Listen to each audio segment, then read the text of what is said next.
amazing little cameras, been around for 20 years.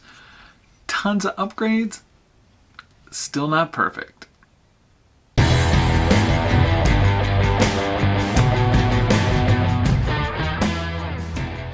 Hey everybody, this is Jerry here, MediaMod, out in my shed talking to my camera because no one else is listening. What am I doing today? Playing around with the GoPros. My last video I did, I talked about a knockoff GoPro, a faux pro if you would, and the results I got with it. I put a link somewhere up here.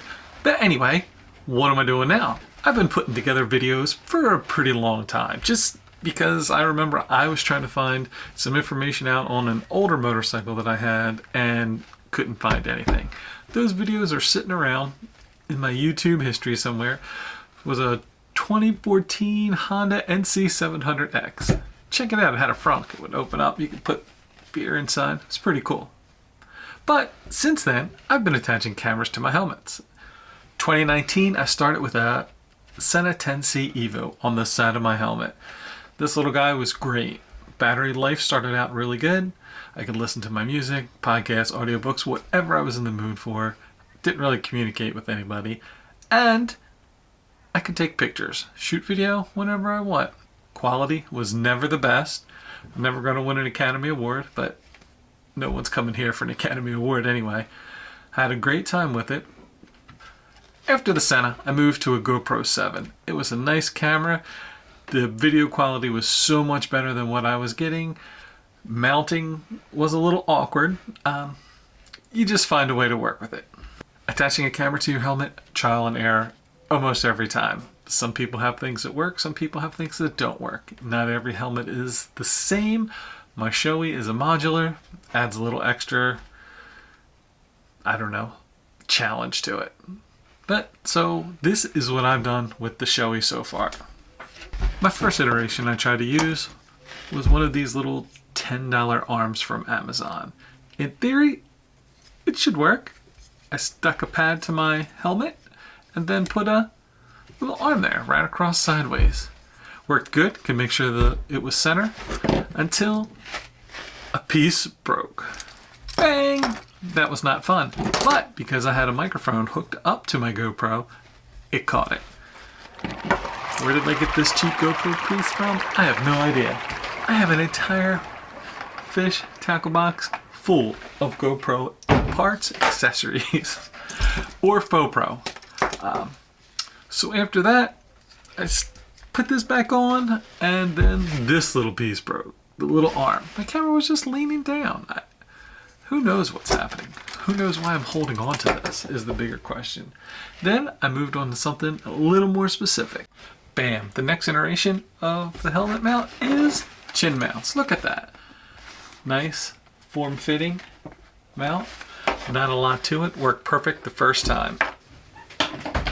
4 months in, it fell off. Would have lost it, except for microphone cable plugged in. That's a win, right? Well, once I got rid of their cheesy 3M tape that they supplied and used the real GoPro super adhesive double stick, that thing has not moved. It's been on for months through all of July and August, constant heat. It is a nice solid piece. Clicks right on.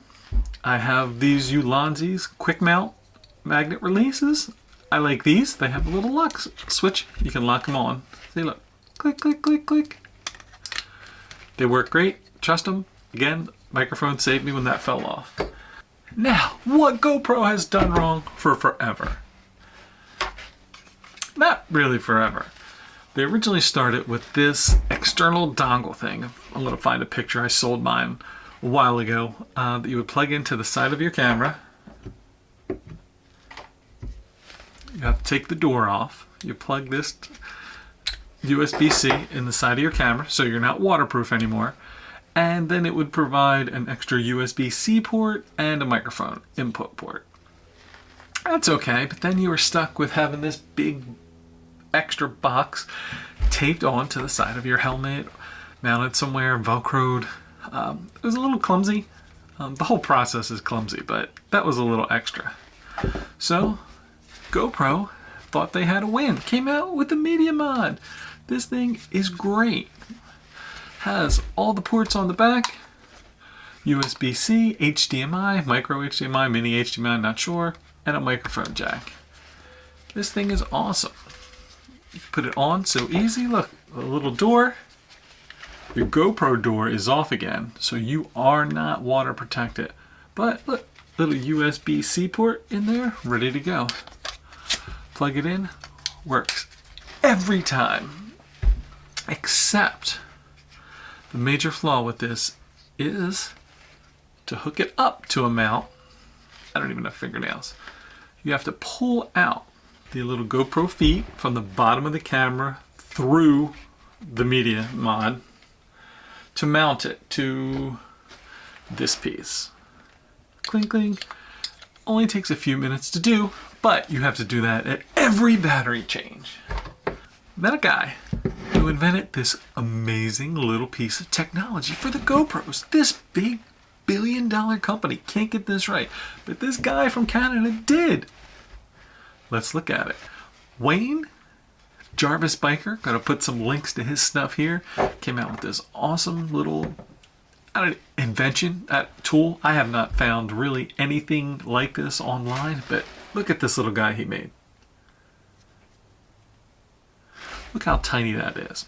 All this does, and I'm a little scuffed up now because I was getting ready to epoxy this in. All that does is attaches right into that hole. Perfect fit, works great. Probably wondering, how do you know it works right?